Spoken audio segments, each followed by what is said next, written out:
Hey, hi guys. So, welcome back again to this YouTube channel. And after a longer period of time, so I am again, coming with a new video. So we are having, some couples of videos over this channel regarding AI, machine learning, data science, right? So now this will be, I can say, fourth video of that series. So, I was not getting some extra time out of my official works. So I have to just wait. But now today I am available for the fourth video. So let's start guys again. चलिए start करते हैं फिर तो इस series का आज ये चौथा वीडियो है एंड पिछले कुछ वीडियोस में हमने लीनियर रिग्रेशन एल्गोरिदम को डिस्कस किया था, लॉजिस्टिक रिग्रेशन को हमने डिस्कस किया था and there are multiple things that we had discussed, right? So कि इन एल्गोरिदम्स के पीछे की मैथमेटिकल इंट्यूशंस क्या होती हैं, क्या कुछ कंसेप्ट्स होते हैं, क्या कुछ मैथमेटिक्स इसके पीछे इन्वॉल्व होती है and how this algorithms are able to give you the predictions. So there were multiple things that we had discussed in our previous videos, and now today, we will be going through. हम इसके आगे अब देखेंगे कि इसके आगे अब क्या कुछ चीजें होती हैं। तो पिछले पिछले वीडियोस में हमने लॉजिस्टिक रिग्रेशन को हमने डिस्कस किया था। लॉजिस्टिक रिग्रेशन के का जो भी वर्किंग थ्योरी होता है उसे हमने समझा था। उसके बाद इसके लॉजिस्टिक रिग्रेशन में जो भी कॉस्ट फंक्शन का जो भी इस्तेमाल करते हैं, that was we had discuss that thing. And after that उसके बाद फिर क्या होता है कि जैसे हमने लिनियर रिग्रेशन के केस में हमने ये भी देखा था कि आप कैसे एक लिनियर रिग्रेशन के ट्रेंड मॉडल को कैसे आप इवेलुएट करते हो, right? So what all parameters are available, मतलब क्या कुछ पैरामीटर्स होते हैं, फिर क्या कुछ मैट्रिक्स होते हैं जिससे कि आप एक लिनियर रिग्रेशन के मॉडल को या रिग्रेशन बेस्ड मॉडल्स को आप मतलब इवेलुएट करते हो। मतलब आप ये इवेलुएट करते हो कि हाउ इट इज गुड, ये कितना सही है, कितना परफेक्ट है। तो in a same case, similar case में हम आज आज के सेशन में आज हम देखेंगे कि एक लॉजिस्टिक रिग्रेशन के मॉडल को, आई थिंक लिनियर रिग्रेशन एक रिग्रेशन का एल्गोरिदम है, रिग्रेशन टास्क के लिए एल्गोरिदम है, बट लॉजिस्टिक रिग्रेशन क्लासिफिकेशन के लिए एल्गोरिदम है। तो आज की इस वीडियो में हम देखेंगे कि लॉजिस्टिक रिग्रेशन के मॉडल्स को, यानी कि क्लासिफिकेशन के लिए जो भी मॉडल्स अवेलेबल होते हैं, तो उनका इवैल्यूएशन हम कैसे करेंगे। सो what all different parameters are available, I mean what all different metrics are available that we are going to utilize for evaluating our logistic regression model, ठीक है? या फिर हमारे किसी भी क्लासिफिकेशन मॉडल को हम कैसे इवेलुएट करेंगे, तो हम इन चीजों को देखेंगे। तो चलिए गाइस स्टार्ट करते हैं। सो आई होप अगर आप इस चैनल पे नए हो तो प्लीज चैनल को सब्सक्राइब करो, हमारे वीडियोस को लाइक करो, और अगर आप AI, data science, machine learning आदि इन चीजों में अगर आप अपना करियर बनाना चाहते हो, so this will be a kind of burn for you all. And we are going to we had plan for giving content over AI and data science, and ये हमारी एक बस छोटी सी शुरुआत है। तो आप अगर चाहते हो कि हम भी अपना करियर ट्रांजिशन करें एआई डेटा साइंस में, तो फिर आप बिना कुछ सोचे समझे आप इस चैनल को लाइक करो, आई मीन सब्सक्राइब करो, हमारे वीडियोस को लाइक करो, वीडियोस को पूरा एंड टू एंड आप देखो एंड चीज़ों को समझो। अगर एक बार में चीज़ें समझ में नहीं आती हैं, आप दोबारा से देखो and don't try to skip any of the videos. अगर आपको कोई चीज़ अगर समझ में नहीं आती है, आप दोबारा तिबारा या 4 बार 5 बार करके आप उस वीडियो को बार बार देखो, ताकि वो चीज़ें समझ में आ जाएंगी। I had discussed everything in a very detailed वे। तो चलिए स्टार्ट करते हैं फिर।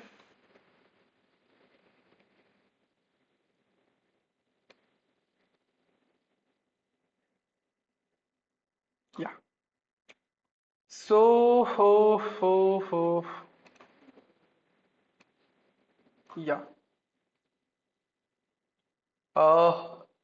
पिछले पिछले वीडियोस में हमने देखा था कि कैसे क्या कुछ चीजें होती हैं लॉजिस्टिक रिग्रेशन के केस में। तो ये हमारा कॉस्ट फंक्शन है जो कि हमने देखा था।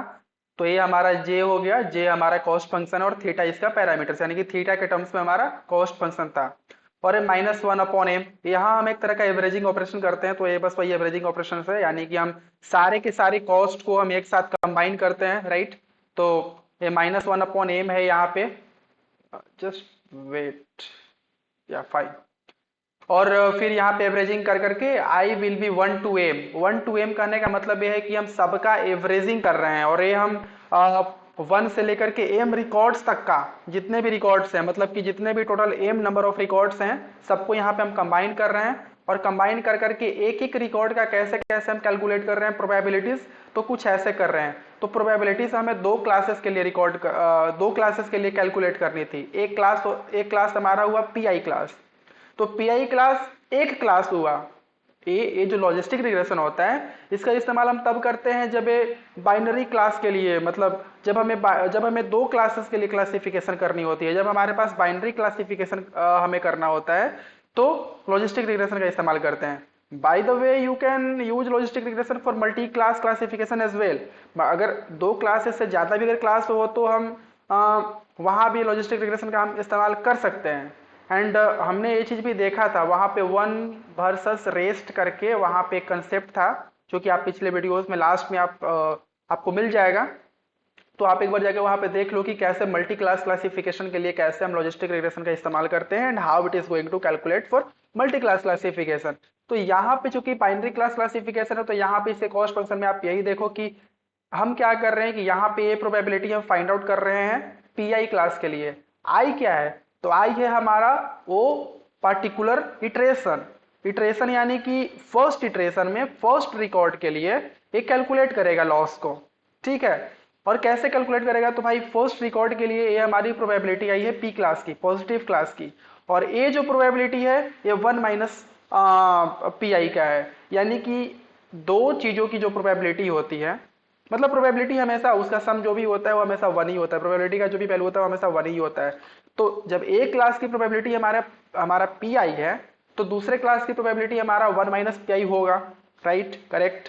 तो यहाँ पे 1 माइनस पी आई हमारा दूसरे क्लास की प्रोबेबिलिटी है, और इस तरह से ए पार्टिकुलर हमारा एक क्लास के लिए लॉस हुआ, और ए जो हुआ ये पूरा का पूरा प्रोडक्ट ये दूसरे क्लास के लिए हुआ। और बाद में इन दोनों को हम ऐड करते हैं, और ऐड करने से हमें क्या मिलता है कि इस पूरे के पूरे रिकॉर्ड के लिए, पूरे रिकॉर्ड के लिए हमें मिल जाता है प्रोबेबिलिटी, प्रोबेबिलिस्टिक वैल्यू। और इस तरह से हम आई विल बी 1 to m तक का, यानी कि m नंबर ऑफ रिकॉर्ड्स की जो भी प्रोबेबिलिस्टिक वैल्यूज होती है, जो भी कॉस्ट फंक्शंस होते हैं, उनको हम यहाँ पे क्या करते हैं, एवरेजिंग करते हैं। और एवरेजिंग करने के बाद जो भी हमें इक्वेशन मिलता है, दैट विल बी आवर क्या, वो हमारा फाइनल कॉस्ट फंक्शन होता है।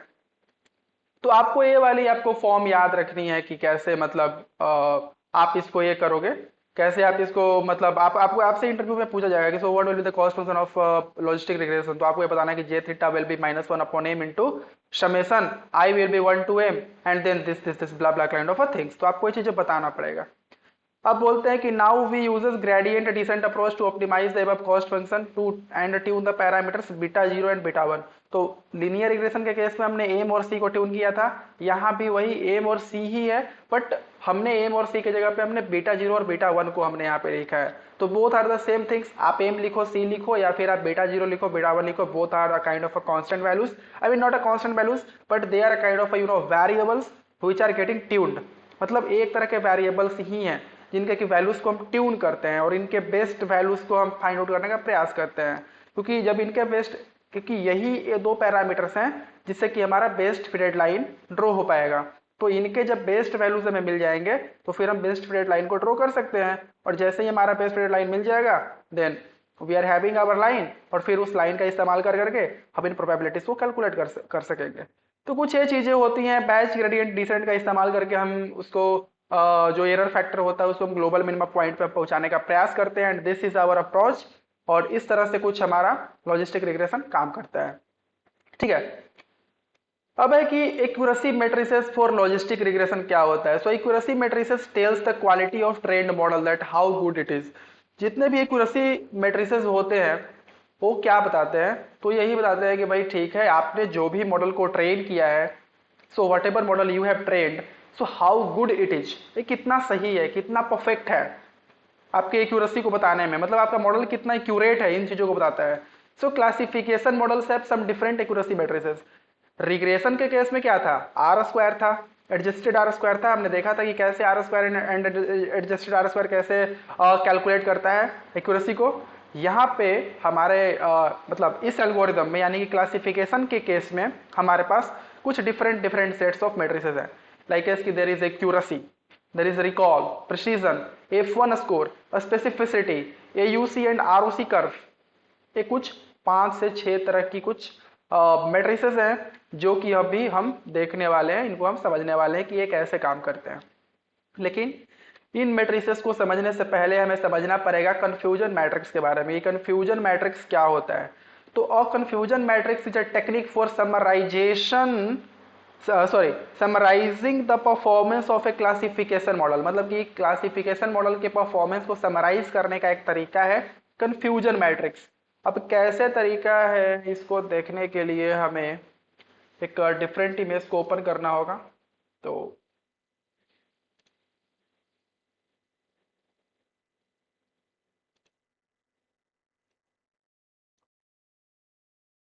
या ओके, फाइन। तो actually this is not confusion matrix, I have to open some one other real confusion matrix. Where is that?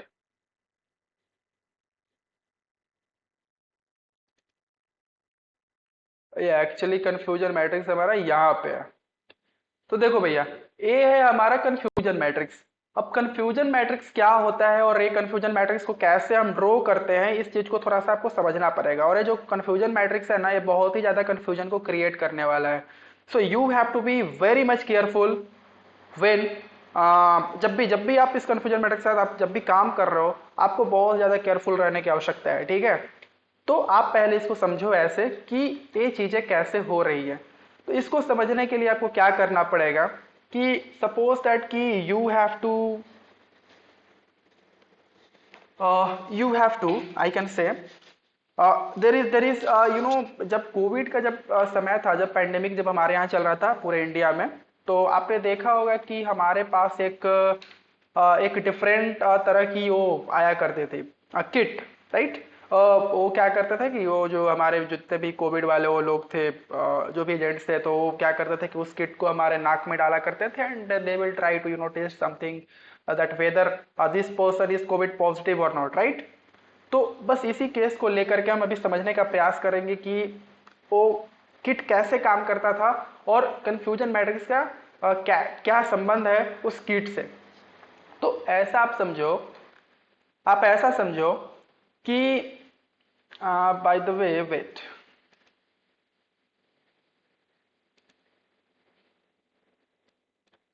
या सो होता कुछ ऐसा है कि मान के चलो कि आपके पास जैसे कि आपके पास वो किट है, ठीक है? कोविड का वो किट है। उस किट से आपने 200 लोगों का आपने वो किया, टेस्टिंग किया। अब इस 200 लोगों में ऐसा था, आप रियलिटी वाले डेटा को आप देखो, इस रियलिटी वाले डेटा में ऐसा था कि इसमें से 50 लोग जो थे वो रियल में पॉजिटिव थे और 150 लोग जो थे वो रियल में कोविड निगेटिव थे, ठीक है? लेकिन जब हमने उस किट से जब हमने जांच करी लोगों की, तो हमारे पास क्या आया कि हमारे पास जो पॉजिटिव वैल्यूज थे, मतलब कि कोविड पॉजिटिव होने वाले जो लोग थे, वो हमारे पास आ रहे थे 125 और कोविड निगेटिव हमारे पास आ रहे थे 75। समझे बात को? ये जो डेटा है हमारा, ये जो डेटा है ये हमारा एक ग्राउंड डेटा है, ग्राउंड ट्रूथ डेटा है, यानी कि हमारा रियल डेटा है। ये चीजें हमें पता है that 50 peoples are covid positive and 150 peoples are covid negative. But जैसे ही हमने उस किट से हमने टेस्टिंग किया, हमने चेकिंग करी, तो उस किट के अकॉर्डिंग, उस किट के अनुसार हमारे पास 125 लोग पॉजिटिव पाए गए और 75 लोग हमारे पास निगेटिव पाए गए।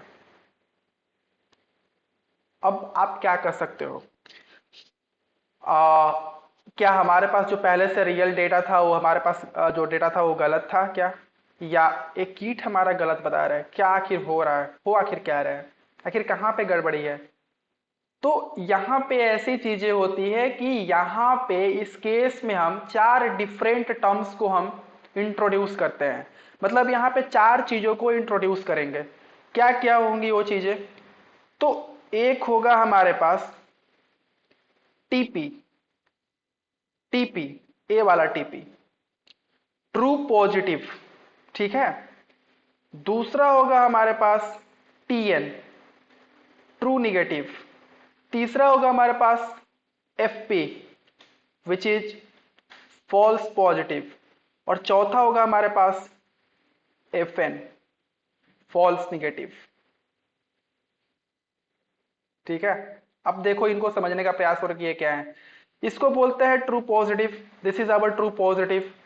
ट्रू पॉजिटिव का मतलब क्या है? तो देखो यहां पे लिख रखा है, a result that was predicted as positive by model and also is positive। यानी कि ये कुछ वैसे रिजल्ट्स हैं जो कि पहले से पॉजिटिव थे और मॉडल के द्वारा भी इसको पॉजिटिव प्रिडिक्ट किया गया है, इसलिए इसको बोलते हैं ट्रू पॉजिटिव। हमारे पास यहाँ पे 2 ही क्लासेस हैं, कोविड पॉजिटिव, कोविड निगेटिव, यानी कि पॉजिटिव क्लास और negative class. We are having only 2 classes, right. The first one is positive class, the second one is negative class. और हमें इन्हीं 2 क्लासेस के लिए हमें कैलकुलेशंस करने हैं। तो हम यहाँ पे क्या करेंगे कि यहाँ पे हम टीपी को जब देखेंगे तो टीपी हमारा ट्रू पॉजिटिव है, और ट्रू पॉजिटिव बोलता है कि भाई result that was predicted as positive by model, यानी कि जो मॉडल के द्वारा पॉजिटिव प्रिडिक्ट किया गया है और वास्तव में वो पॉजिटिव ही है, ऐसे रिजल्ट्स को हम टीपी बोलेंगे, ट्रू पॉजिटिव बोलेंगे। यहाँ पे देखो आप कंफ्यूजन मैट्रिक्स में ये ऊपर से जो कॉलम्स आ रहे हैं ना, फर्स्ट वाले कॉलम्स और सेकंड वाले कॉलम्स, तो ये ऊपर में जो है वो एक्चुअल वैल्यूज है और जो नीचे में वो प्रिडिक्टेड वैल्यूज है। तो ये जो हमारा टीपी आता है, ये टीपी हमारा पॉजिटिव, प्रिडिक्ट भी पॉजिटिव ही हुआ है और एक्चुअल में भी ये पॉजिटिव ही है। तो जो रिजल्ट्स एक्चुअल में पॉजिटिव थे और प्रिडिक्ट भी पॉजिटिव ही हुए हैं उनको हम टीपी बोलेंगे। ठीक है। टीपी के बाद हमारा आता है टीएन। टीएन मतलब true negative, a result that was predicted as negative by model and also is negative। और कुछ ऐसे रिजल्ट्स जो कि पहले से निगेटिव ही है और मॉडल भी इनको निगेटिव ही प्रिडिक्ट करता है, तो इनको हम टीएन बोलेंगे, यानी कि ट्रू निगेटिव बोलेंगे। तो देखो एक्चुअल वैल्यूज में भी ये निगेटिव ही थे हैं और प्रिडिक्टेड भी ये निगेटिव ही हुए हैं। तो ट्रू पॉजिटिव और ट्रू निगेटिव वैसे वैल्यू जो होते हैं कि जो पहले से जो चीज होते, मतलब पहले से जो भी है वही सेम चीज मॉडल के द्वारा इनको प्रिडिक्ट किया गया है। पॉजिटिव थे तो मॉडल इनको पॉजिटिव प्रेडिक्ट किया, निगेटिव थे तो इनको निगेटिव प्रेडिक्ट किया। ठीक है। अब तीसरा आता है फॉल्स पॉजिटिव, एफपी। ये क्या है? तो a result that was predicted as positive by model but actually is negative. कहने का मतलब है कि एक आदमी है जो कि कोविड निगेटिव था, लेकिन किट के द्वारा पता चल रहा है कि वो बंदा कोविड निगेटिव नहीं बल्कि कोविड पॉजिटिव है। तो यहाँ पे हमारा किट जो है वो हमारा मॉडल है और वो मॉडल बता रहा है कि भाई ये बंदा जो है वो कोविड पॉजिटिव है, जबकि वास्तव में वो बंदा कोविड पॉजिटिव नहीं है, वो बंदा कोविड निगेटिव है। तो ऐसे रिजल्ट्स जिनको कि पॉजिटिव प्रिडिक्ट किया जा रहा है लेकिन गलत पॉजिटिव प्रिडिक्ट किया जा रहा है, इसलिए उनको हम फॉल्स पॉजिटिव बोलते हैं, एफपी बोलते हैं। तो यहाँ पे आप देखो एक्चुअल में तो ये निगेटिव है लेकिन इनको प्रिडिक्शन में इनको पॉजिटिव बताया जा रहा है, तो इनको एफपी बोलेंगे। और जो फॉल्स पॉजिटिव होता है इसको हम बोलते हैं टाइप 1 एरर। इसका दूसरा एक नाम है type 1 error, type first error. और इसका एक और दूसरा नाम है एफपीआर। एफपीआर का मतलब है फॉल्स पॉजिटिव रेट। इन चीजों को क्या बोलते हैं आगे हम देखेंगे, बट अभी के लिए आप केवल कंफ्यूजन मैट्रिक्स को समझो। इसके बाद जो चौथी चीज आती होती है हमारी फॉल्स नेगेटिव एफएन। ये क्या होता है? तो a result that was predicted as negative by the model but actually is positive. एक कुछ ऐसे रिजल्ट्स होते हैं गाइस जो कि पहले से थे निगेटिव, सॉरी पहले से थे पॉजिटिव, यानी कि कोविड पॉजिटिव थे लेकिन किट ने इनको निगेटिव बताया है, तो ये फॉल्स निगेटिव होते हैं। पहले से थे पॉजिटिव लेकिन इनको निगेटिव बताया जा रहा है, यानी निगेटिव गलत बताया जा रहा है, तो भाई ये फॉल्स निगेटिव में आएंगे। तो इस तरह से हमारे पास 4 डिफरेंट टर्म्स हैं, true positive, true negative, false positive, false negative, TPTN, FPFN. ये देखो यहाँ पे एफएन, एफएन हमारा एक्चुअल में पॉजिटिव है बट इसको बताया जा रहा है निगेटिव, तो इसको बोलते हैं टाइप 2 एरर। ये भी एक तरह का एरर ही है, ये भी एक तरह का एरर ही है। तो ये हमारा टाइप फर्स्ट एरर, ये हमारा टाइप सेकेंड एरर। और इसको बोलते हैं टीएनआर। टीएनआर का मतलब है ट्रू निगेटिव रेट। ठीक है। तो इस तरह से इसको हम कंफ्यूजन मैट्रिक्स बोलते हैं और ये वास्तव में बहुत ही ज़्यादा ये कंफ्यूजिंग है।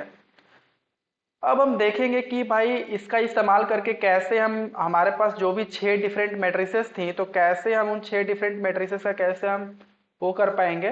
तो अब हम यहाँ से वो देखने का प्रयास करेंगे। या तो I think we have to go with accuracy. Where is that accuracy by the way?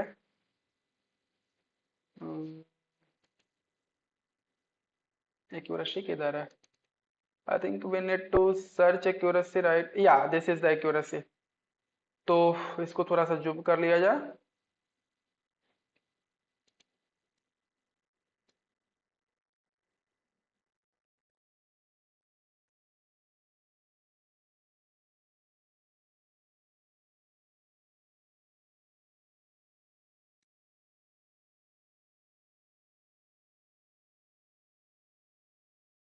Okay, तो एक्यूरेसी क्या है भाई? तो एक्यूरेसी के बारे में बोलता है कि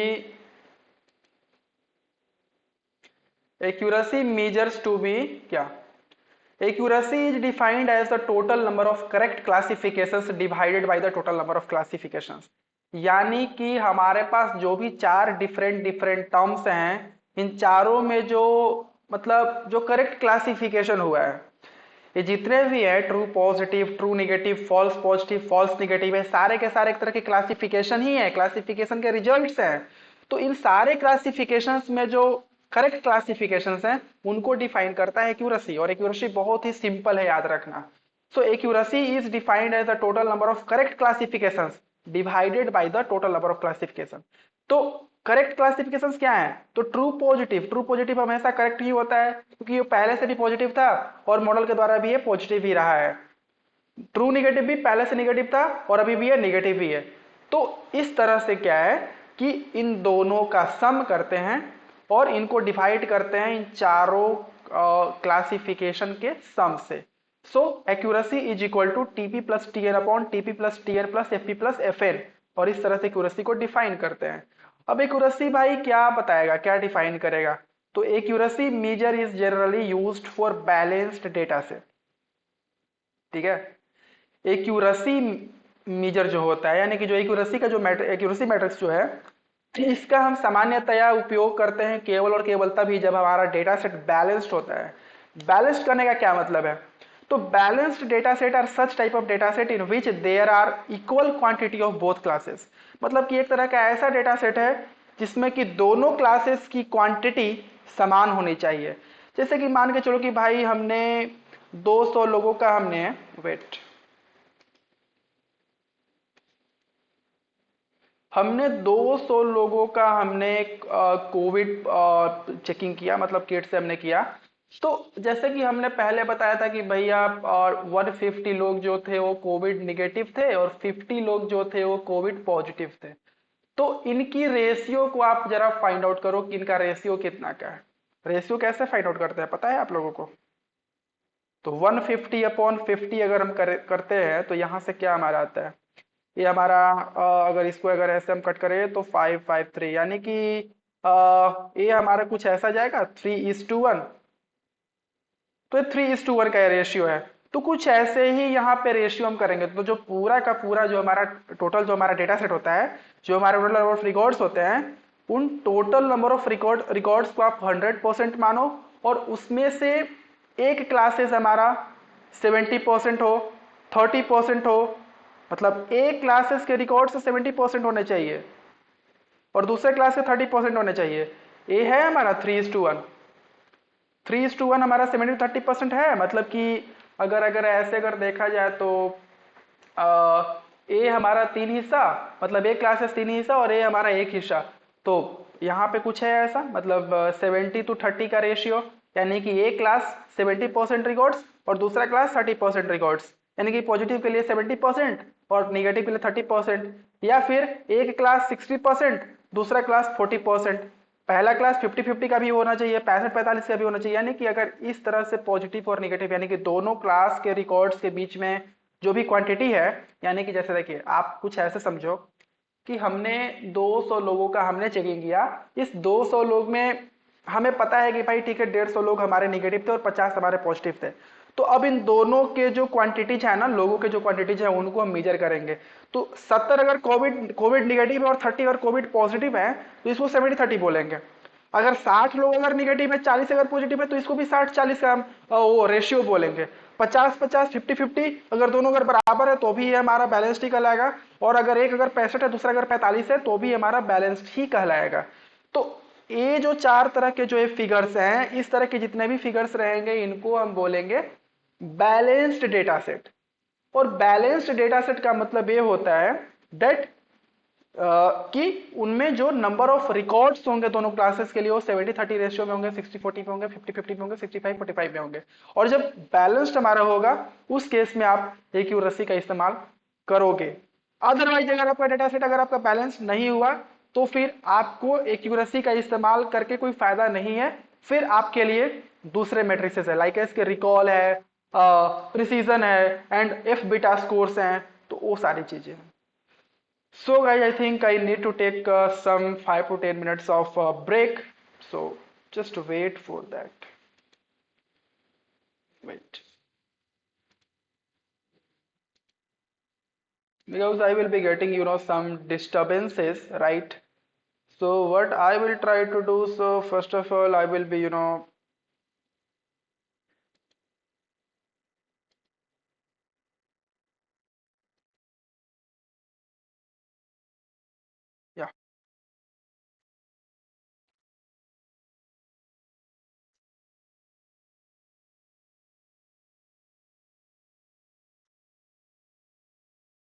कचरा फेंकना है? कचरा है नहीं ना? हाँ? कचरा नहीं ना है? हेलो।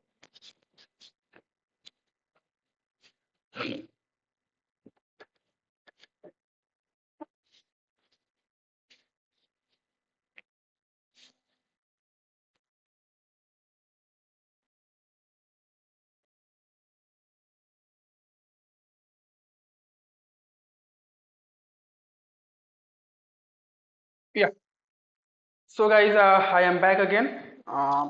तो चलिए। हाँ, तो मैं ये बोल रहा था कि वेयर इज दैट, या हाँ, तो मैं बोल रहा था कि जब भी आपका डेटा सेट बैलेंस्ड होगा तभी आप एक्यूरेसी का इस्तेमाल करोगे। अगर ये बैलेंस्ड नहीं होगा तो फिर हम वहाँ पे इम्बैलेंस्ड डेटा सेट के लिए जो भी मैट्रिसेस होती है उनका इस्तेमाल करेंगे।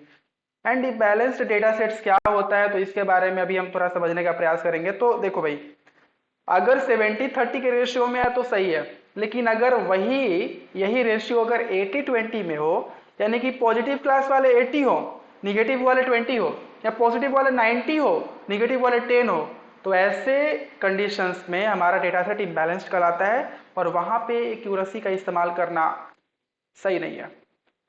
Now for imbalanced data set we uses precision, recall और F1 score etcetera instead of accuracy.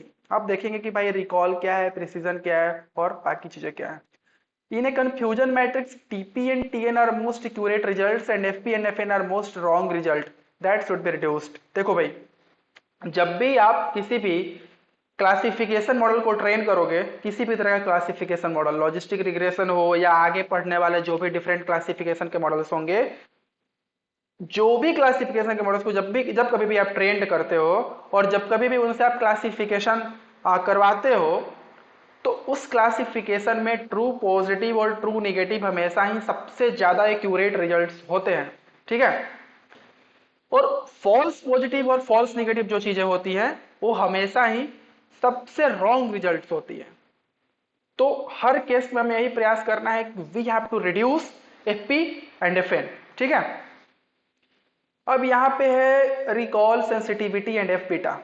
ये रिकॉल क्या है और प्रिसीजन क्या है, तो पहले हम रिकॉल को यहां पे समझने का प्रयास करेंगे। रिकॉल और सेंसिटिविटी और ट्रू पॉजिटिव रेट। देखो भाई, रिकॉल के तीन नाम हैं, रिकॉल, सेंसिटिविटी या ट्रू पॉजिटिव रेट। कैसे डिफाइन होता है, तो recall is a term which tells about how many positive records we are able to identify correctly from the total positive records and it tells what we should expect from our model. I think ये जो definition यहाँ पे लिख रखा है हमने, ये थोड़ा सा कंफ्यूजिंग है. So what I will do, I will try to start with Google Chrome. I mean, मैं गूगल पे मैं इन चीज़ों को थोड़ा सा सर्च कर लेता हूँ. ठीक है.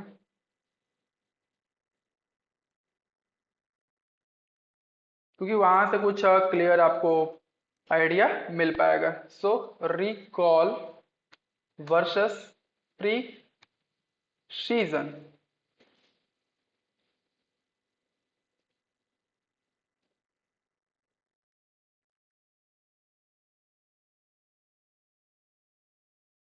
Okay okay okay fine. तो हाँ, रिकॉल वर्सेस प्रिसीजन.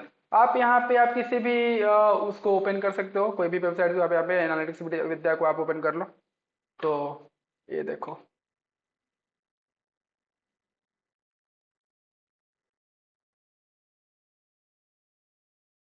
ए यार, what is this. Actually we just need या what is precision and what is recall. देखो भाई, रिकॉल क्या है. Recall is the measure of our model correctly identifying true positive. देखो भाई, रिकॉल क्या मेजर करता है, इस चीज को आप समझने का प्रयास करें. रिकॉल और प्रिसीजन इतने इतने ज्यादा कंफ्यूजिंग है, इतना इतना कंफ्यूजिंग है, यू विल बी हमेशा कंफ्यूज हो जाओगे. इसको समझने का प्रयास करो. देखो, हमारे पास मॉडल्स हैं, और जब मॉडल्स हैं तो ट्रू पॉजिटिव्स को आपका मॉडल कितना करेक्टली मेजर कर रहा है, मतलब आइडेंटिफाई कर रहा है, इस चीज को मेजर करता है रिकॉल. जैसे कि हमारे पास ट्रू पॉजिटिव हैं, मतलब कि हमारे पास जो भी पॉजिटिव क्लासेस हैं, तो उन पॉजिटिव क्लासेस को पॉजिटिवली, मतलब उन पॉजिटिव रिकॉर्ड्स को positive as a positive identify करना, यही होता है ट्रू पॉजिटिव. यानी कि जो पहले से पॉजिटिव है उसको भी उसको पॉजिटिव कर अगर आप आइडेंटिफाई कर रहे हो तो आपका ट्रू पॉजिटिव कहलाता है. तो आप total number of true positive classes में से जो पॉजिटिव जो आप आइडेंटिफाई कर रहे हो, वो उसका मेजर क्या है, मतलब आप कितना करेक्टली आप उसको आइडेंटिफाई कर रहे हो. The recall is the measure of our model correctly identifying true positive. यानी कि ट्रू पॉजिटिव्स को करेक्टली आइडेंटिफाई करने का जो मेजर है उसे रिकॉल बोलते हैं. Recall will be true positive upon true positive plus false negative. अब देखो भैया, कैसे इसको डिफाइन करेंगे, इन चीजों पे आप ध्यान दो. इसको मैं थोड़ा सा जूम कर लेता हूं. ये रिकॉल है आपका, तो ट्रू पॉजिटिव ऊपर में है और नीचे में है true positive plus false negative. False negative क्या है, इस पे आप ध्यान दो. तो फॉल्स निगेटिव के बारे में हमने बताया था कि बाद में जो चीज रहेगा उसको मॉडल डिफाइन कर रहा है. तो निगेटिव है, तो निगेटिव है तो इसको मॉडल डिफाइन कर रहा है निगेटिव, इसको मॉडल निगेटिव आइडेंटिफाई कर रहा है. एंड इसके पहले लिख रखा है फॉल्स, यानी कि मॉडल इसको गलत वे में निगेटिव आइडेंटिफाई कर रहा है. तो इसका मतलब यह है कि वो जो रिजल्ट्स थे वो पहले से क्या थे, पहले से वो पॉजिटिव थे. करेक्ट. फॉल्स निगेटिव पहले से पॉजिटिव थे, और ट्रू पॉजिटिव क्या है, तो ट्रू पॉजिटिव यानी पॉजिटिव, यानी कि मॉडल के द्वारा आइडेंटिफाई किया गया इनको पॉजिटिव, और ये ट्रू है, यानी कि पहले भी पॉजिटिव थे अभी भी पॉजिटिव है. तो पहले से जो टोटल नंबर ऑफ रिकॉर्ड्स हैं, उन रिकॉर्ड्स में जो total number of positive records हैं, उन total number of positive records को नीचे रखना है और ऊपर में रखना है ट्रू पॉजिटिव को, कि आपका मॉडल कितने सारे रिकॉर्ड्स को पॉजिटिवली आइडेंटिफाई किया है. तो नंबर ऑफ ट्रू पॉजिटिव ऊपर में और टोटल नंबर ऑफ पॉजिटिव नीचे में, और इस तरह से जो इनकी रेशियो होती है वो होता है हमारा रिकॉल.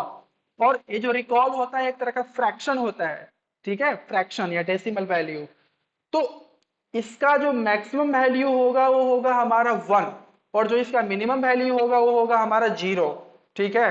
तो ये जितना ज्यादा 1 के क्लोजर रहेगा, 1 के जितना ज्यादा ये नजदीक रहेगा, उतना ही रिकॉल हमारा अच्छा होगा.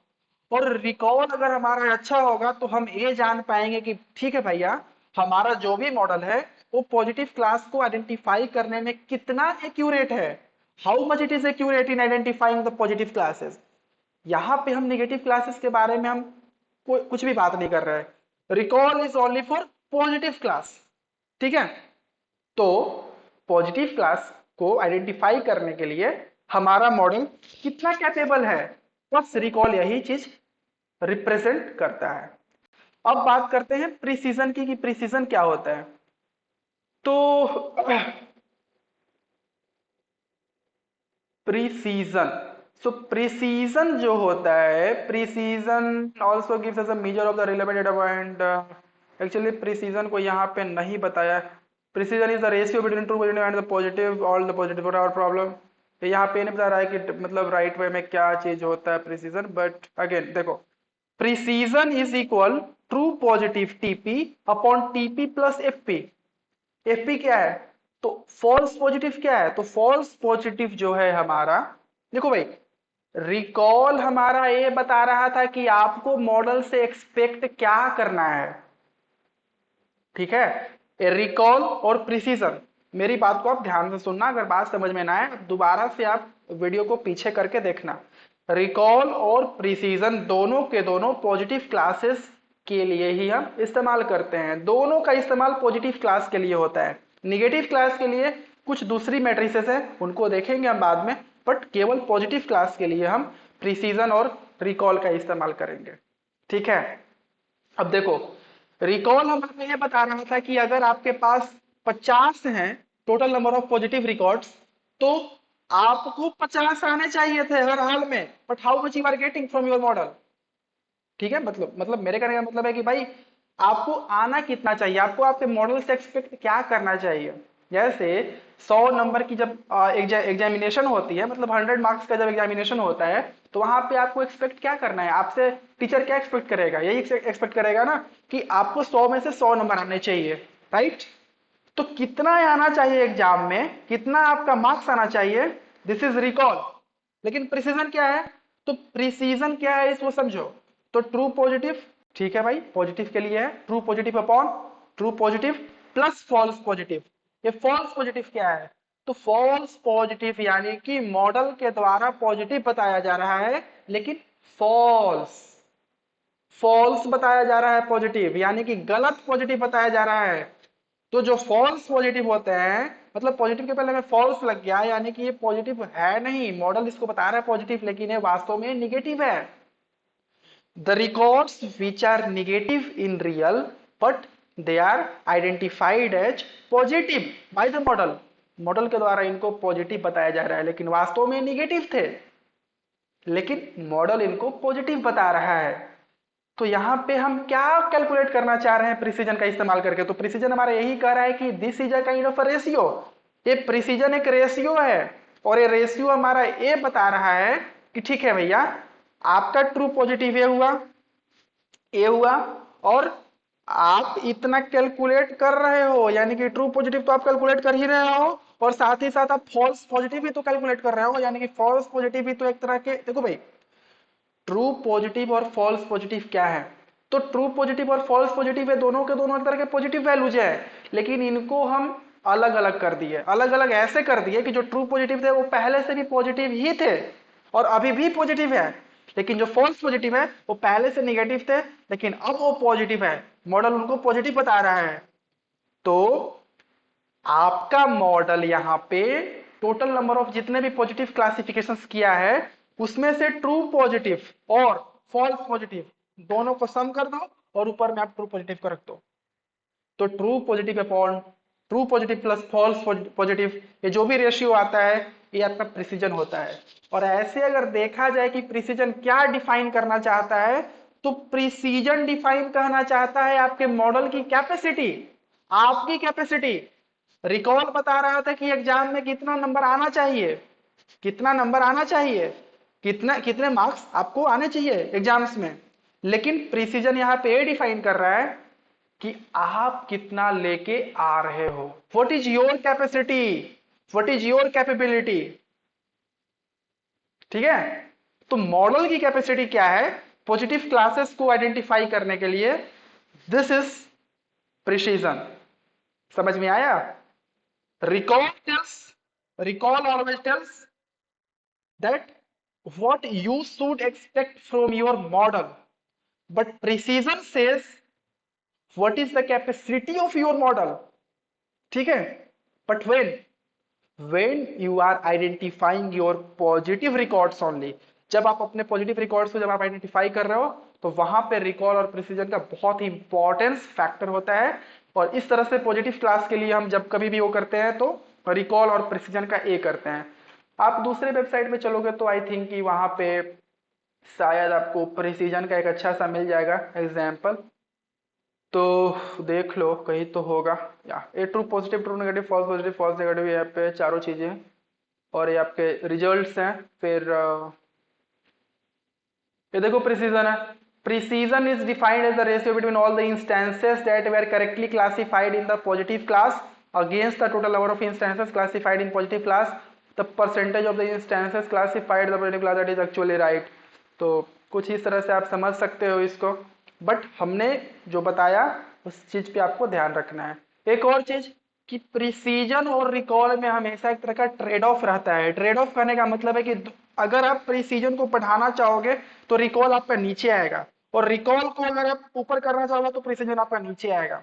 ठीक है? इन दोनों में हमेशा ही ट्रेड ऑफ होता है। तो हम क्या करते हैं कि हमें एक तरह का रिलेशन बना के चलना होता है प्रिसीजन और रिकॉल के बीच में, और जिस चीज को हमें कंसिडर करना होता है, जो चीज हमारे लिए इंपॉर्टेंट होता है, हम केवल उसको कंसिडर करते हैं। लाइक एज कि हमने कोविड टेस्ट करने के लिए एक किट बनाया जिसको नाक में डाल करके वो टेस्ट करते हैं। ठीक है? तो हमने 200 लोगों पे हमने टेस्टिंग करी। अब 200 लोगों में टेस्टिंग करी तो मान के चलो कि हमारे पास, अच्छा, कोई व्यक्ति है, उस व्यक्ति को अगर बता दिया वो व्यक्ति है निगेटिव, ठीक है, वो व्यक्ति कोविड निगेटिव है, लेकिन हमारा किट अगर बता रहा है कि ये व्यक्ति कोविड पॉजिटिव है, तो फिर क्या होगा जरा आप सोचो क्या होगा। एक किट है, किट किसी कोविड निगेटिव को बता रहा है कि भाई तुम कोविड पॉजिटिव हो, तो क्या होगा सोचो। जनरल जनरल वे में आप सोचो कि क्या होगा। तो वो बंदा जान जाएगा कि ठीक है भैया मैं पॉजिटिव हूं, अब मेरे को क्या करना है, अब मेरे को क्वारंटाइन होना है, अब मैं 7 दिन के लिए मैं क्वारंटाइन हो जाऊंगा। तो क्वारंटाइन होने में क्या दिक्कत है? क्वारंटाइन होने में कोई दिक्कत नहीं है, आप अपने घर पे सारा चीज रख लो और 7 दिन के लिए 14 दिन के लिए आप अपने घर पे क्वारंटाइन हो जाओ। लेकिन अगर आपका किट, आपको कोई इससे नुकसान नहीं हो रहा, लेकिन अगर आपका किट किसी कोविड पॉजिटिव को बोल रहा है कि ये कोविड निगेटिव है, तो वो बंदा सोचेगा कि अरे मैं तो निगेटिव हूं, मेरे को थोड़े ना क्वारंटाइन होना है, मेरे को थोड़े ना कोई इंजेक्शन लेने हैं, मेरे को थोड़े ना कोई मेडिसिन लेना है, I don't need to take care of anything. वो बंदा खुला ऐसे ही बिना मास्क का पूरे एनवायरमेंट में घूमता रहेगा चारों तरफ और सबको, मतलब वो कोविड वायरसेस को स्प्रेड करता रहेगा। So this should be reduced, ये चीज नहीं होना चाहिए। तो हम देखते हैं कि भाई हमारा सिचुएशन क्या है, हमारा यूज केस क्या है, और उस यूज केस के अकॉर्डिंग हम डिसाइड करते हैं कि हमारे लिए क्या इंपॉर्टेंट है। हमारे लिए क्या इंपॉर्टेंट है?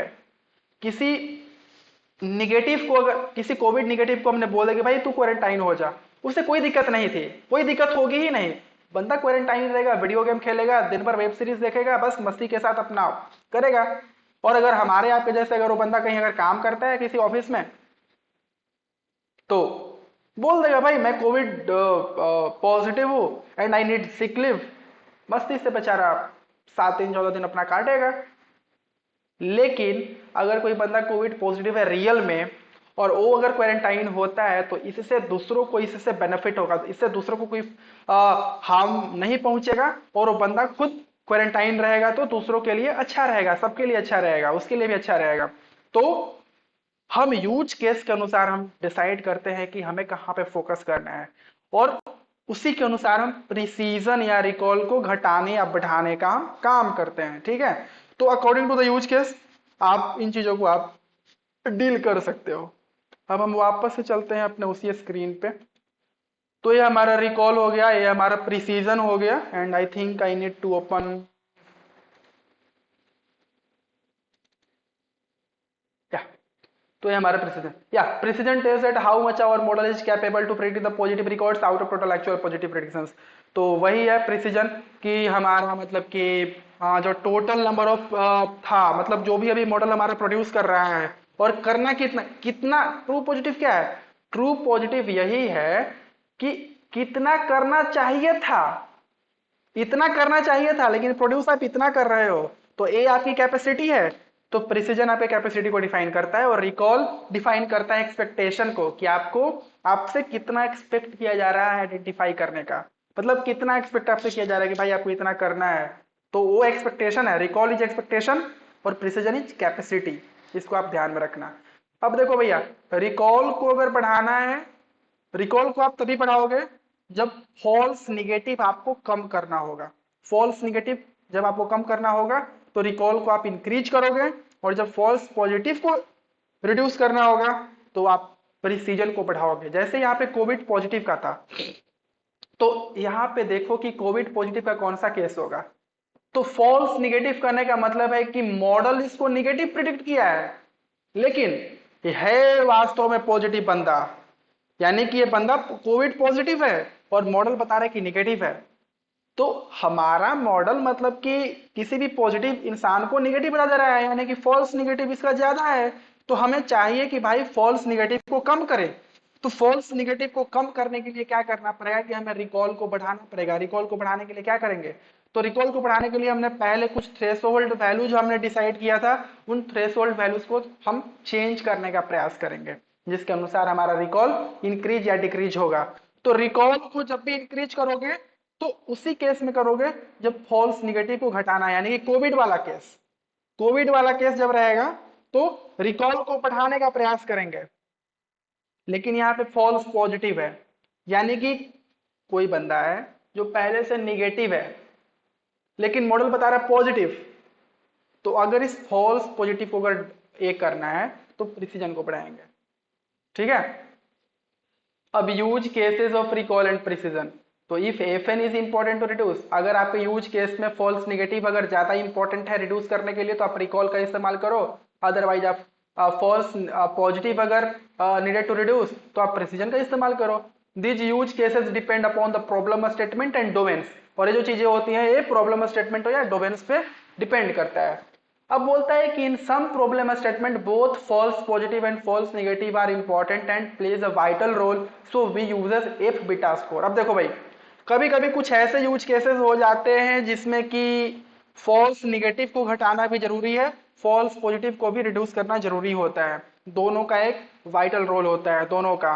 तो वहां पे आप क्या करोगे, एक को घटाओगे दूसरा बढ़ेगा, दूसरे को घटाओगे तीसरा बढ़ेगा, तो आप क्या करोगे, तो वहां पे हम एक तीसरी तरह की मैट्रिक्स का इस्तेमाल करते हैं जिसको बोलते हैं एफ बीटा। एफ बीटा क्या होता है, तो एफ बीटा जो होता है वो कॉम्बिनेशन होता है रिकॉल और प्रिसीजन दोनों का, और इसको घटाओगे या बढ़ाओगे, इसको इंक्रीज करोगे तो प्रिसीजन रिकॉल दोनों साथ में इंक्रीज होगा, और घटाओगे तो दोनों साथ में ही होगा, यानी कि दोनों का कॉम्बिनेशन होता है। कैसे डिफाइन करते हैं, तो 1 प्लस बीटा स्क्वायर। ये बीटा क्या है, तो बीटा यहाँ पे एक वैल्यू होता है, इस बीटा का कुछ भी वैल्यू हो सकता है, हम देखेंगे कितना वैल्यू होगा, बट बीटा यहाँ पे एक तरह का कांस्टेंट है।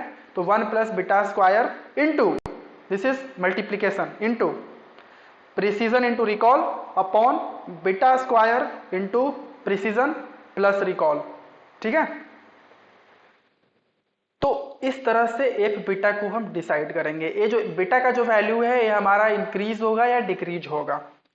अगर यही बीटा हमारा 1 होता है, यानी कि इस बीटा का वैल्यू अगर हमारा 1 होगा तो क्या होगा, तो बीटा का वैल्यू 1, तो beta square will be 1 also, तो 1 plus 1 2, 2, so here F beta becomes f1 score. Beta जब हमारा 1 बन जाएगा तो एफ बीटा से हमारा f1 बनेगा, और f1 स्कोर इसको बोलते हैं। This is also one very important matrix. तो F1 स्कोर क्या होगा भाई, तो F1 स्कोर जब हमारा बेटा जब भी हमारा 1 होगा तो ए वाली क्वांटिटी हमारी 2 बन जाएगी, तो 2 into precision into recall upon precision plus recall. और ये जो टर्म है इस टर्म को हम बोलते हैं क्या, इसको हम बोलते हैं हार्मोनिक प्रोग्रेशन, HP बोलते हैं ना, हार्मोनिक मीन। तो in F1 score we are doing harmonic mean of recall and precision, यानी कि रिकॉल और प्रिसीजन दो चीजें हैं, दो टर्म्स हैं, दो फैक्टर्स हैं, इन दोनों का हम हार्मोनिक मीन को कैलकुलेट करते हैं और यही हार्मोनिक मीन हमारा F1 स्कोर कहलाता है। तो इस तरह से F1 स्कोर को डिफाइन करेंगे और ये हमारा F बीटा है। इन F1 score okay, if Fp is more important, अब इस केस में अगर फॉल्स पॉजिटिव ज्यादा इंपॉर्टेंट है और उसको रिड्यूस करना है तो वी रिड्यूस बीटा वैल्यू, तो बीटा वैल्यू को हम रिड्यूस करेंगे। If Fn is more important then we increases beta, और अगर फॉल्स नेगेटिव अगर हमारा ज्यादा इंपॉर्टेंट को रिड्यूस करने के लिए तो हम यहाँ पे बीटा को इंक्रीज करने का प्रयास करेंगे। अब इसके आगे या in case of false negative beta value increases in range between, देखो भाई बीटा वैल्यूज को जब भी आप बढ़ाओगे तो 1 से लेकर के 10 तक के रेंज में हमारा इंक्रीज हो सकता है, 10 से ज्यादा इंक्रीज नहीं करेगा। But in case of AP beta value reduces in range 0 to 1, लेकिन जब आपको रिड्यूस करना होगा तो 0 से लेकर के 1 तक हमारा बीटा वैल्यू रिड्यूस कर सकता है। तो ये कुछ चीजें हैं एफ बीटा के बारे में। अब अगर बीटा अगर हमारा 2 हुआ, बीटा का वैल्यू अगर हमारा 2 होता है तो हमें F2 स्कोर मिलता है, और F2 स्कोर कुछ इस तरह से हमारा डिफाइन होगा 5 into precision into recall, 4 into precision plus recall, ठीक है। अब अगर बीटा अगर हमारा 0.5 होता है तो कुछ ऐसा करके हम कैलकुलेट कर लेंगे। अब F beta score is trade off between precision and recall, ये जो एफ बीटा स्कोर है एक तरह का ट्रेड ऑफ होता है प्रिसीजन और रिकॉल के बीच में। अब देखो कि टाइप 2 एरर क्या होता है, तो टाइप 2 एरर को बोलते हैं ट्रू नेगेटिव रेट और स्पेसिफिसिटी। जो हमारा रिकॉल था उसको बोल रहे थे सेंसिटिविटी, ये है हमारा स्पेसिफिसिटी या ट्रू नेगेटिव रेट। तो इसका इस्तेमाल करते हैं नेगेटिव क्लासेस के लिए, रिकॉल प्रिसीजन का इस्तेमाल कर रहे थे पॉजिटिव क्लास के लिए, यहाँ पे करेंगे नेगेटिव क्लास के लिए। तो specificity talks about how our model is predicting negative classes out of total actual negative classes, यानी कि ये हमारा बता रहा है कि आपका जो मॉडल है टोटल एक्चुअल नेगेटिव क्लासेस में से ये नेगेटिव क्लासेस को कैसे प्रिडिक्ट कर रहा है। अब यहाँ पे देखो this represent how specific is the model while predicting the true negative, तो वहां पे ट्रू पॉजिटिव के लिए देख रहे थे, यहाँ पे हमारा ट्रू नेगेटिव के लिए है। तो specificity quantifies the total number of negative predicted by the model with respect to the total number of negative classes, यानी कि अगर स्पेसिफिसिटी को अगर आप यहाँ देखो भाई specificity is opposite of recall. Recall बोल रहा था कि आपको कितना एक्सपेक्ट करना है पॉजिटिव क्लासेस के लिए, मतलब कितने नंबर्स आपको लाने हैं, और यहाँ पे ये नेगेटिव क्लास के लिए अंतर बस इतना ही है। तो स्पेसिफिसिटी जैसा रिकॉल होता है पॉजिटिव के लिए वैसा स्पेसिफिसिटी नेगेटिव क्लासेस के लिए होता है। तो यहाँ पे हमारा हो जाएगा डिफाइन होगा true negative upon true negative plus false positive, और एक होता है फॉल्स पॉजिटिव रेट। ये क्या होता है, तो ये होता है कि FPR is defined as 1 minus specificity. अब 1 में से स्पेसिफिसिटी को अगर आप सब्ट्रैक्ट करोगे तो जो चीज आपको मिलेगा उसको बोलते हैं फॉल्स पॉजिटिव रेट। ये था हमारा ट्रू नेगेटिव रेट, ये है फॉल्स पॉजिटिव रेट। तो फॉल्स पॉजिटिव रेट जो होता है उसको हम लोग 1 माइनस TNR करेंगे, यानी कि ट्रू नेगेटिव रेट को हम 1 से सब्ट्रैक्ट करेंगे तो हमें एफपीआर मिलेगा। और एफपीआर क्या होता है, तो false positive rate is known as opposite of precision, यानी कि प्रिसीजन क्या था, capacity of our model for identifying positive classes. तो एफपीआर यहाँ पे है हमारा फॉर आइडेंटिफाइंग नेगेटिव क्लासेस। तो आपकी कैपेसिटी क्या है मॉडल की, नेगेटिव क्लासेस को आइडेंटिफाई करने के लिए। तो रिकॉल के लिए रिकॉल का अपोजिट स्पेसिफिसिटी और प्रिसीजन का अपोजिट फॉल्स पॉजिटिव रेट, ठीक है। अब इसके बाद आपका आता है आरओसी एंड एयूसी कर्व। तो आरओसी और एयूसी कर्व क्या होता है, तो इसको समझने के लिए आपको क्या करना पड़ेगा कि देखो भैया ए आपके पास कुछ एक्चुअल वैल्यूज है, ठीक है, ए आपके पास कुछ प्रिडिक्टेड वैल्यूज है, इसके लिए ए, इसके लिए ए, इसके लिए ए, इसके लिए ए, इसके लिए ऐसे करके, ठीक है, सबके लिए प्रिडिक्टेड प्रोबेबिलिटीज हैं आपके पास। अब हम क्या करते हैं कि यहाँ पे हम कुछ डिफरेंट थ्रेशोल्ड वैल्यूज चूज करते हैं। ये थ्रेशोल्ड वैल्यूज क्यों चूज करते हैं, तो आपको पता होना चाहिए कि हमने अपने पिछले क्लासेस में हमने डिफाइन किया था एक तरह का सिग्मोइड फंक्शन को, यानी लॉगिड फंक्शन को। लॉगिड फंक्शन हमारा सिग्मोइड फंक्शन से बन रहा था। तो जो सिग्मोइड फंक्शन होता है वहां पे सिग्मोइड फंक्शन हमेशा एक वैल्यू देता है जो 0 से लेकर के 1 के बीच में लाई करता है। तो वहां पे हम एक थ्रेशोल्ड वैल्यू लगाते हैं और उस थ्रेशोल्ड वैल्यू से कंपेयर करते हैं कि आपका जो भी वैल्यू आ रहा है वो इस थ्रेशोल्ड वैल्यू से कम है क्या। अगर कम है तो इसको 0 बना दो, और अगर ज्यादा है तो इसको 1 बना दो, ठीक है। तो अगर जैसे राउंडिंग ऑफ आप पढ़ा करते थे, राउंडिंग ऑफ नंबर्स अपने फोर्थ क्लास में, फिफ्थ क्लास में, ठीक है। तो अगर 0.1 हुआ तो उसको 0 बोल देंगे, 0.2 हुआ 0 बोल देंगे, 0.3 हुआ 0 बोल देंगे, 0.4 हो गया 0 ही बोलेंगे। लेकिन अगर 0.5 होता है तो उसको हम फिर 1 बोलेंगे, उसको फिर हम 1 लिखेंगे, ठीक है। अगर 1.2 है तो वो 1 ही है, 1.3 है उसको 1 ही कंसिडर करेंगे, 1.4 है 1 ही कंसिडर करेंगे, लेकिन अगर 1.5 है तो उसको 2 कंसिडर करेंगे, ठीक है, राउंडिंग ऑफ में। तो ऐसे ही यहाँ पे हम सेम काम करते हैं। तो यहाँ पे सिग्मोइड के केस में 0.5 को हम एक थ्रेशोल्ड वैल्यू मान करके हम कर रहे थे पहले से प्रिडिक्शंस। लेकिन जरूरी नहीं है कि 0.5 will always be a kind of a threshold value. उस जगह पे हम डिफरेंट डिफरेंट थ्रेशोल्ड वैल्यूज का हम इस्तेमाल करेंगे। तो 0 भी आप लेके चल सकते हो, 0.2 लेके 0.4, 0. आप कोई भी आप एक वैल्यू को लेकर के वहां पे चल सकते हो थ्रेशोल्ड वैल्यूज के रूप में। अब आगे क्या है, तो आगे है आपका कि भाई ठीक है, आपने जो भी डिफरेंट डिफरेंट आपने जो भी वैल्यूज लिया है, तो ये आपके वाई के वैल्यूज, ये आपके वाई हैट के प्रोबेबिलिटीज वैल्यूज, और ये जीरो थ्रेशोल्ड वैल्यू पे ये आपका वाई हैट, 0.2 थ्रेशोल्ड वैल्यू पे आपका वाई हैट, 0.6 थ्रेशोल्ड वैल्यू पे आपका वाई हैट, और इस तरह से जितने भी थ्रेशोल्ड वैल्यूज आपने लिया है वो सारे के सारे थ्रेशोल्ड वैल्यूज आप यहाँ पे इस तरह से लिखोगे। और फिर क्या करोगे आप, अब आप टीपीआर को फाइंड आउट करोगे। तो टीपीआर कैसे फाइंड आउट करोगे, तो टीपीआर फाइंड आउट करने के लिए आपको यहाँ पे ट्रू पॉजिटिव लेना पड़ेगा। ट्रू पॉजिटिव कैसे कैलकुलेट करोगे, तो ए आपके वाई, ए आपके वाई हैट, इसको भूल जाओ फिलहाल के लिए, ये आपके वाई हैट, मतलब जीरो थ्रेशोल्ड वैल्यूज पे ये आपके वाई हैट। तो इसके लिए आप टीपीआर कैलकुलेट करो और इसके लिए आप एफपीआर कैलकुलेट करो। कैसे, तो ट्रू पॉजिटिव, फॉल्स निगेटिव, और इन तीनों चारों मैट्रिसेस का इस्तेमाल कर करके आप क्या करो कि टीपीआर और एफपीआर के वैल्यूज को कैलकुलेट करो। कर लोगे ना, कैसे, तो ट्रू पॉजिटिव क्या होता है, तो ट्रू पॉजिटिव करने का मतलब कि जो पहले भी हमारा पॉजिटिव था और बाद में भी पॉजिटिव है, यानी कि 1 पहले से पॉजिटिव है और यहां भी हमारा 1 ही आया।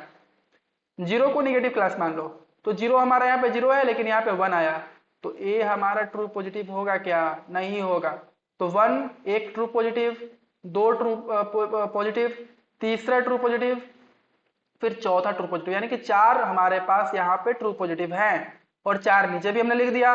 और फॉल्स निगेटिव कितने हैं, तो फॉल्स निगेटिव यानी कि जो पहले से पॉजिटिव थे और उनको निगेटिव बताया गया है, तो यहाँ पे ऐसे कोई भी 1 नहीं है जिसको कि यहाँ पे 0 बताया गया, तो ये 0 है।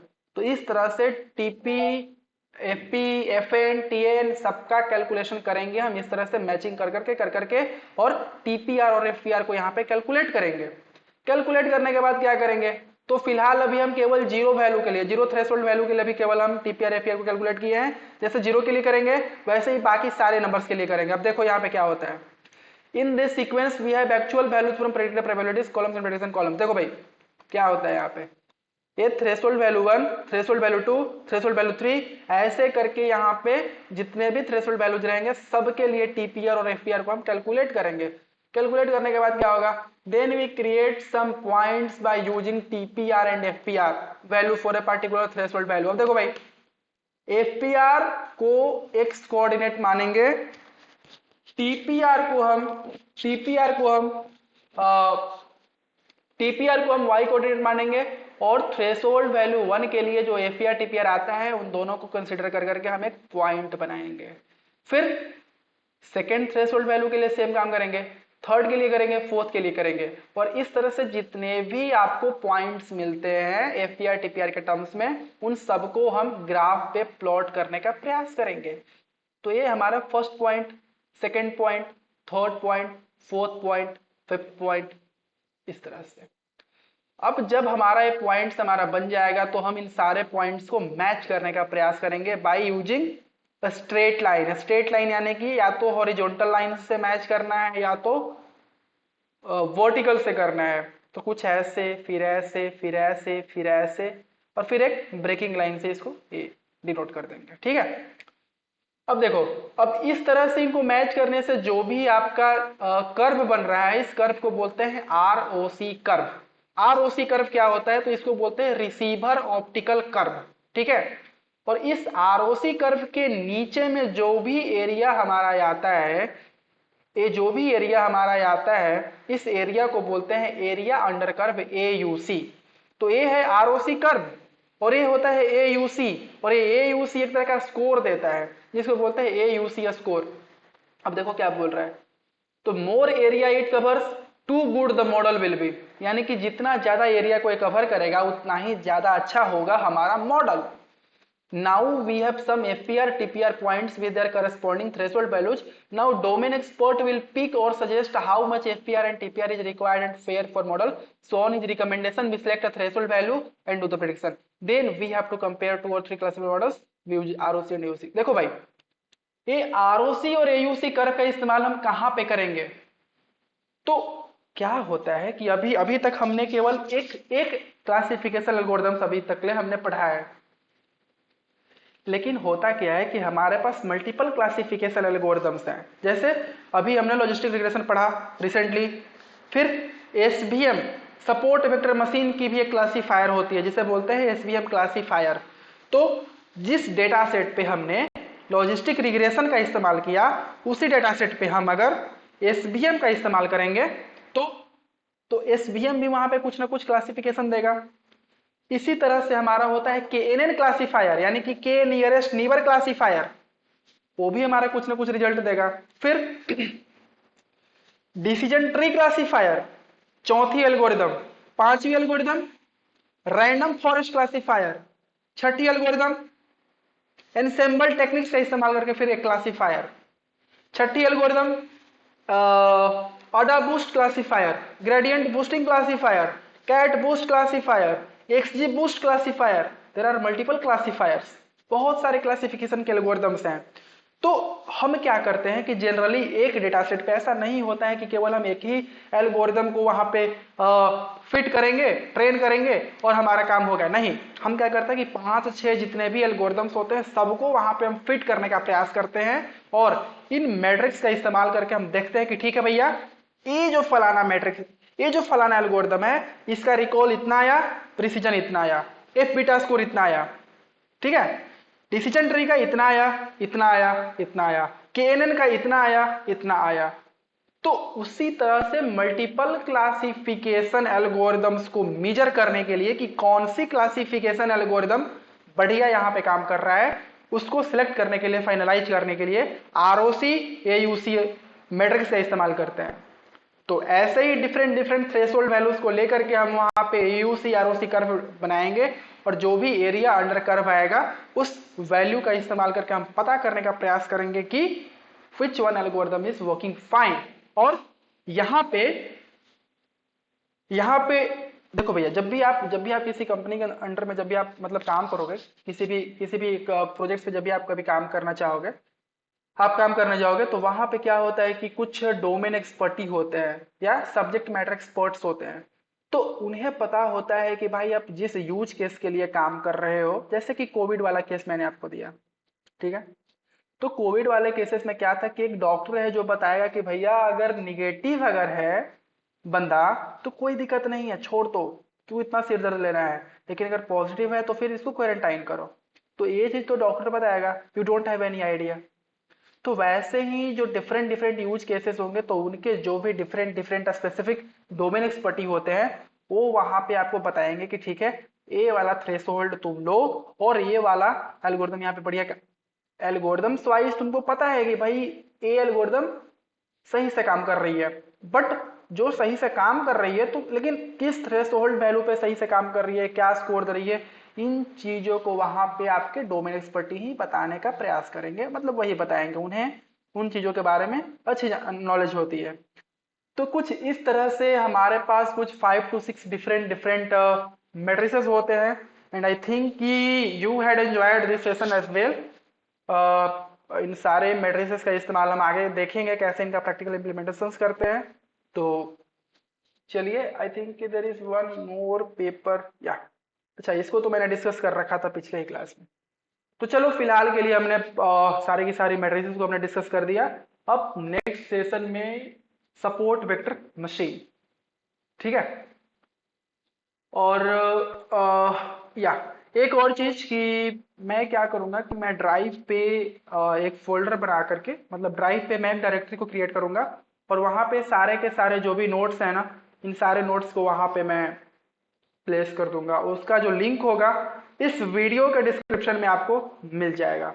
But yes, before getting the notes please like the video, और अगर आपने चैनल को सब्सक्राइब नहीं किया तो प्लीज सब्सक्रिप्शन करना तो भाई बनता है, एक सब्सक्राइब कर दो please. We are doing this all things just for you.